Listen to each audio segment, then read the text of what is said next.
আসসালামু আলাইকুম।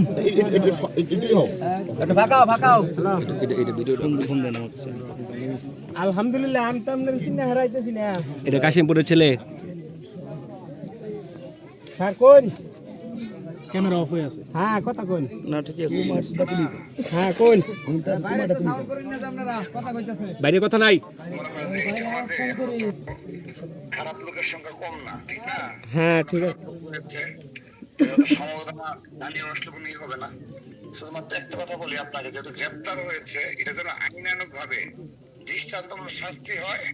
এটা আজকে যেখানে যারা রয়েছে, এই আপনার উপজেলা ছাত্র দলের আসাদ, পৌর ছাত্র দলের শাকিল, কলেজ ছাত্র দলের সভাপতি সহ যারা রয়েছে সবাই আপনার এই বিষয়ে সর্বোচ্চ ভাবে আপনার সবসময় খোঁজ রাখবে। মেডিকেল আমি ওই জেলা ছাত্র দলের সভাপতি ওকে পাঠাইছি। আপনার কোনো চিন্তা করবেন না, যে কোনো বিষয়ে এখানে শাকিল আসাদ আছে, ওদেরকে স্মরণ করলেই ওরা আমাকে জানাবে। আচ্ছা তো এই বিষয়ে কোনো ছাড় দেওয়া যাবে না, সর্বোচ্চ শাস্তি আমরা নিশ্চিত করবো। ঠিক, আমি এলাকায় আর কেউ যেন এগুলো করার দুঃসাহস না পায়, এটা আমি আপনাকে কথা দিলাম। আচ্ছা আলহামদুলিল্লাহ।